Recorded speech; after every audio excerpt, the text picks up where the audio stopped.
inspiring words have left a lasting impact on all who listened. We are grateful that every time that it feels that the world is at an inflection point, leaders like Your Majesty are able to come here and outline a way forward for our common humanity. 10 years ago, in the midst of the horror inflicted by Daesh, I was here in the chamber when you said, "Our world faces an assault by terrorists with ruthless ambition. The motive is not faith, it is power.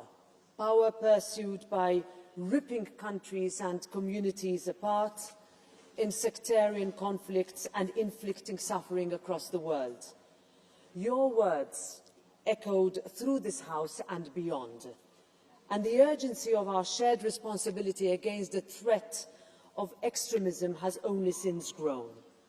5 years ago, as the globe faced further crises, you were here to remind us all that a life spent in the service of others is a life fully lived, but only if we meet the expectations of the people we represent. Words that mattered to then to us all, and that ring true still today. Your Majesty, on behalf of this House, I want to commend you and your great country for its commitment to stability and peace in the Middle East. We appreciate Jordan's critical efforts in reducing regional tensions, in pushing for a ceasefire in Gaza, in supporting the West Bank, in all you have done for the sick, in the need for the return of hostages, for facilitating so much urgently needed humanitarian aid to those who so desperately need it, and for your unwavering support for Palestinian and Syrian refugees and a two-state solution as a path to lasting peace.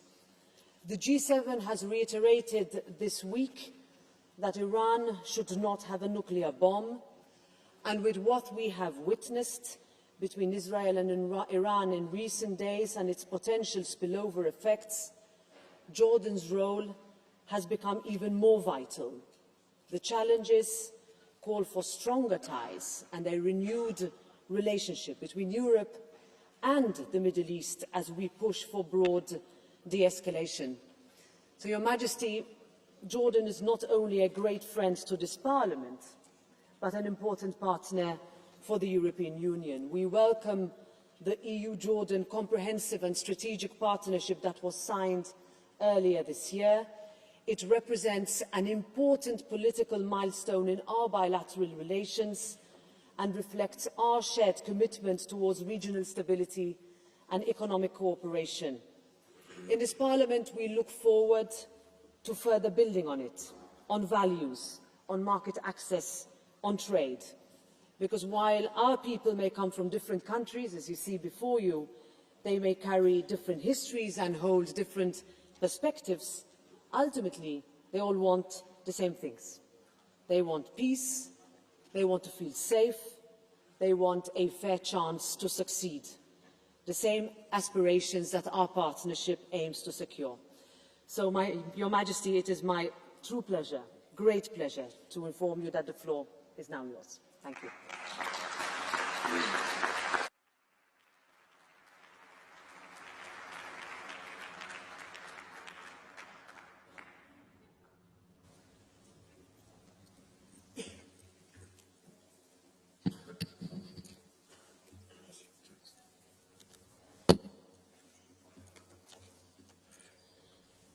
Bismillah ar-Rahman ar-Rahim. In the name of God, the compassionate, the merciful, Madam President, honourable members, Your Excellencies, thank you all, and it is an honour, as always, to be here to address the European Parliament.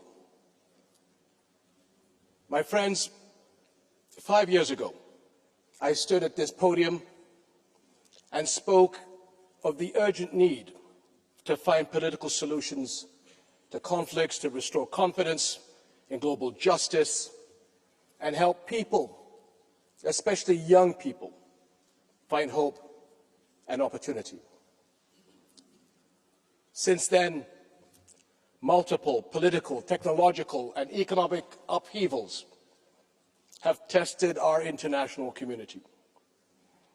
A global pandemic, new security threats, unprecedented technological acceleration, rampant hypercharged misinformation, and a raging war in Ukraine and a cruel one on Gaza. And now the attacks on Iran, which threaten a dangerous escalation of tensions in my region and beyond. We are living through wave after wave of disruption without pause. It is no wonder our world feels untethered, like it has lost its moral gravity. Rules are unraveling, truth shifts by the hour, hatred and division thrive, and moderation and universal values are losing ground to ideological extremes. In the chaos, we risk forgetting who we are and what we stand for. But it is precisely at these junctures of history that we must recommit to our values. Because when the world loses its moral bearings, we lose our shared sense of right and wrong, of what is just and what is cruel. And when that happens, conflict is never far behind. History teaches us that wars are rarely just about territory. They are battles over worldviews, over which ideas and ideals will shape our future. And Europe understands that. After World War II, it made a choice to rebuild not just its cities, but its founding pillars. The people of Europe were determined to leave the past in the past and build a new era of peace. They chose human dignity over domination, values over vengeance, law over might, cooperation over conflict. In the wake of war, Europe realized that real security does not lie in the strength of armies, but in the strength of shared values. And that peace imposed by force or fear would never last. Equally, you chose to recognize that what you had in common was far greater than what set you apart. Today, so must our global community. We know that disputes and differences are a human reality, that the challenges we face will only get more complex, and that disruptions are the hallmark of our age. But it's how we handle them and the values we anchor ourselves to that count. Throughout Arab and European history, respect, responsibility, goodwill, and good faith have guided collaborations that led to our mutual good. And they can guide our response to today's challenges as well. Speaking from this podium, and many others in the last 2 decades, I have sought to shed light on the values we share, many rooted in our different faiths, Islam, Christianity, Judaism. The values of compassion, justice, and equality, the moral teachings passed to us over generations that call on us to love our neighbors, to protect children and the innocent, to aid the poor and injured, to care for God's earth, and more. In Jordan, our firm belief in these common values, grounded in our history and heritage, drives our national principles of tolerance and mutual respect. And we are proud to be home to the baptism site of Jesus Christ, peace be upon him, at Bethany beyond the Jordan. Our Muslim country is home to a historic Christian community, and all our citizens share in building our nation. The same call to goodwill lies behind the Hashemite custodianship of Muslim and Christian holy sites in Jerusalem.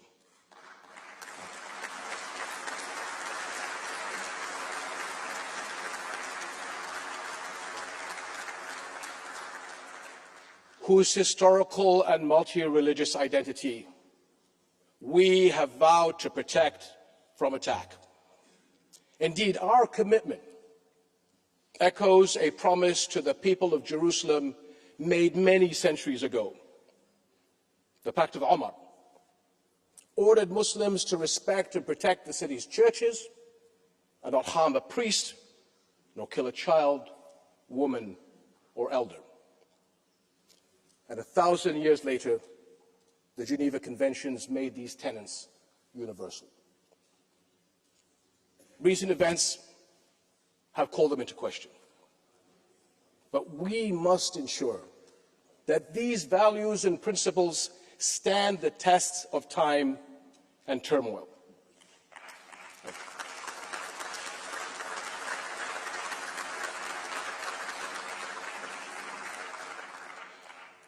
My friends, when I was last in this hall, I shared my conviction that there is always a better version of us around every corner. 80 years ago, you turned that corner. You chose a better Europe. And for the longest time, the choices you made helped shape a more stable, principled world. Today, that world is in moral decline. A shameful version of our humanity is unfolding before our eyes in real time, and our global values are unraveling at a shocking pace with devastating consequences. Nowhere is that clearer than in Gaza.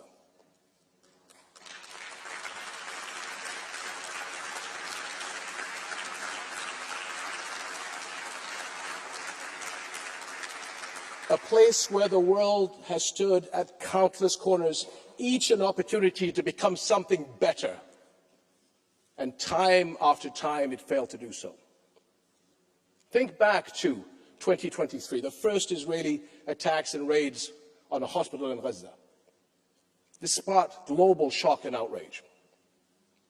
Since then, the World Health Organization has documented nearly 700 attacks on Gaza's healthcare facilities. How is it that what was considered an atrocity just 20 months ago is now so commonplace it barely registers? What version of our humanity allows the unthinkable to become routine, permits weaponizing famine against children, normalizes the targeting of health workers, journalists and civilians seeking refuge in camps? 20 months. That should alarm us all, but not surprise us. Because when our global community fails to bridge the gap between principle and action, when values are not practiced, they become performative, abstract, and expendable.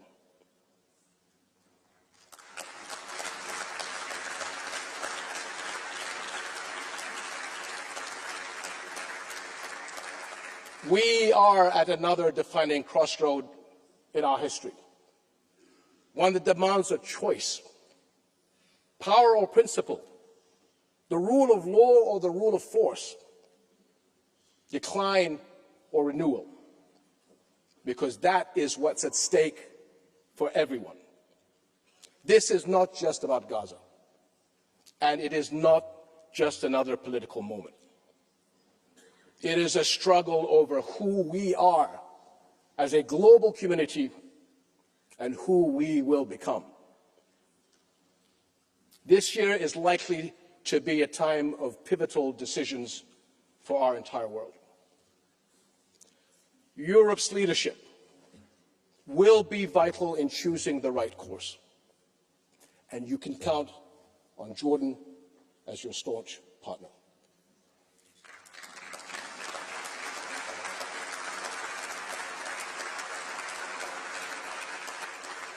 There are two essential areas for action.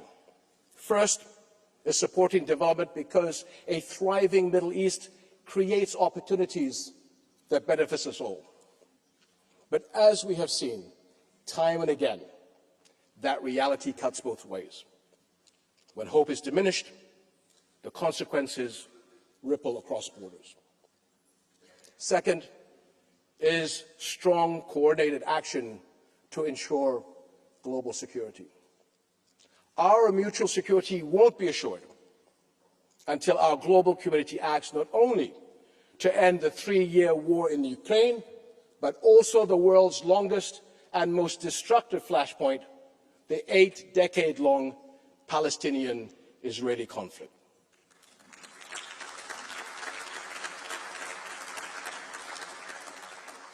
Because, my friends, Palestinians, like all people, deserve the right to freedom, sovereignty, and, yes, statehood.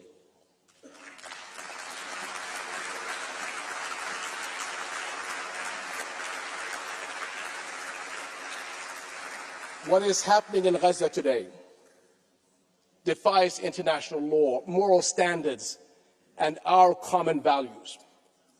And we are witnessing transgression after transgression in the West Bank, with the situation worsening by the day. If our global community fails to act decisively, we become complicit in rewriting what it means to be human. Because if Israeli bulldozers continue to illegally demolish Palestinian homes, olive groves, and infrastructure, so too will they flatten the guardrails that define moral conduct.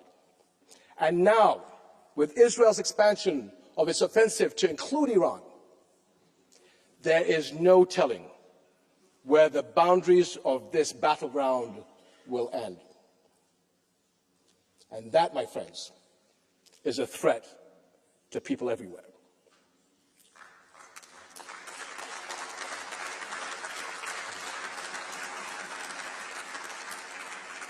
Ultimately, this conflict must end.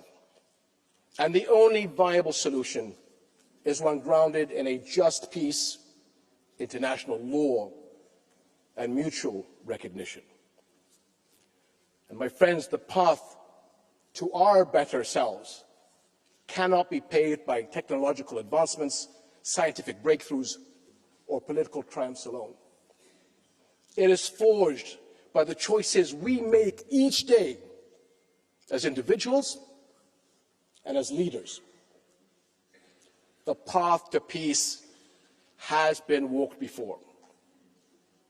It can be again, if we have the courage to choose it and the will to walk it together. Thank you.